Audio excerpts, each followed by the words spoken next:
Among all the vampire bloodlines, with the possible exception of the Strigoi, there is a common understanding and methodology when it comes to creating new vampires. Be careful with who you give the blood kiss. But where does this hesitation come from?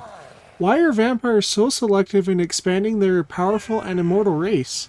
But on face value, it seems like the logical choice for them. I'm Fohammer, and in this new video series called Warhammer Mysteries, I will answer complicated lore questions in 5 minutes or less. So back to today's original mystery. If vampires seek dominion over all life, why don't they induct more people into their immortal club? First is what separates how vampires and humans continue their respective species. Humans reproduce indiscriminately, but vampires on the other hand wait for or search out exceptional individuals who are unique in one way or another. If a person is not remarkable in their own way, vampires will never consider making them a new vampire. You come to me with gifts and promises and expect me to be swayed by them. You believe that I owe you the kiss because of your years of service. You are a greater fool than even I believed, and never shall you join my kin. We are guests at the ultimate mask, and your kind is simply not invited.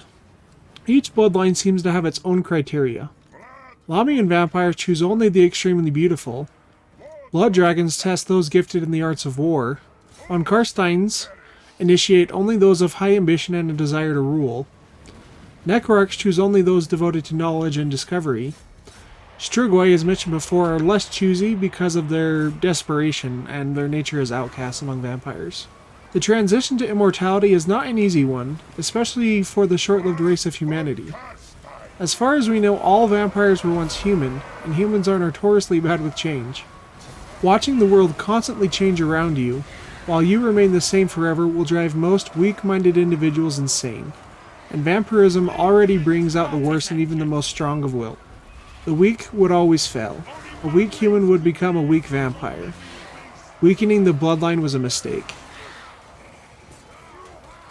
Another aspect is the overwhelming hunger for blood that all newly created vampires feel.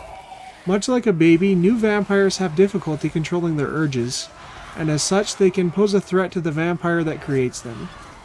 In most cases, an indiscriminate vampire is a dead vampire, whether by the hand of a witch hunter or the vampire's less than happy sire. While there are many factors as to why vampires choose so few successors, the most important is this. Vampire reproduction follows the law of diminishing returns. While original vampires such as Neferata or Vlad von Karstein could give the blood kiss an unlimited amount of times, lesser vampires do not have this capability. Each successive generation of new vampires is weaker than the last, and as such can give the blood kiss fewer times. So those few times that they are able to give the blood kiss, they try to make sure that they count. So with this question answered, let me know down in the comments below what lore question you would like answered next. If you enjoyed this video, please give it a like and hit that subscribe button for more Warhammer content. I'm Fohammer, and have a great day, guys.